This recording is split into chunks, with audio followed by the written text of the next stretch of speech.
Пренатрупаност во Прилепскиот затвор. Во моментов лежат околу 145 затвореници, а капацитетот е само за 108 мина. Поради оваа ситуација, стотина осудени лица чекаат да се ослободи кревет за да може да ја отслужат казната. Истиот проблем е и на ниво на држава.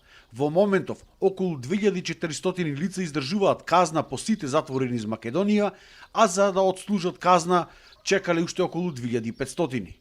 Поголемиот проблем со кој што се соочува Прилепскиот затвор е тоа што тој е затвор од затворен тип или казнено поправен дом, а не ги исполнува инфраструктурно условите за тоа. Треба дупли периметар на зидовите кои го обиколуваат затворот и да има можност во павилјоните да се поделат лицата, односно дали се осуденици со третман од затворен тип, полуотворен или отворен тип. Прилепскиот затвор во овој момент не ги исполнува тие услови.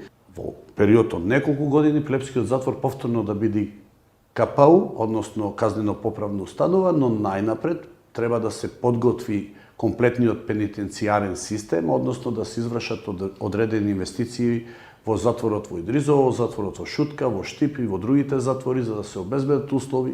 Поради оваа ситуација, во април годинава затворската полиција штрајкуваше, бидејќи се плашеле за својот живот од заканите кои што ги добивале од дел од затворениците и бараа повторно враќање на затворот од КПДОМ во КПУ. Немале ниту обука за справување со ваков вид на потешки затвореници. Немаме доволно обучени полицајци и дека старосната граница на полицајците кои работат во казнено-поправниот дом во Прилеп е висока, над 50 години, што значи потребно е освежување. Проблемот е и во немањето на доволно оружје на затворската полиција и опрема која што мора итно да се набави. Па лоша е состојбата, нема ни доволен број на оружје.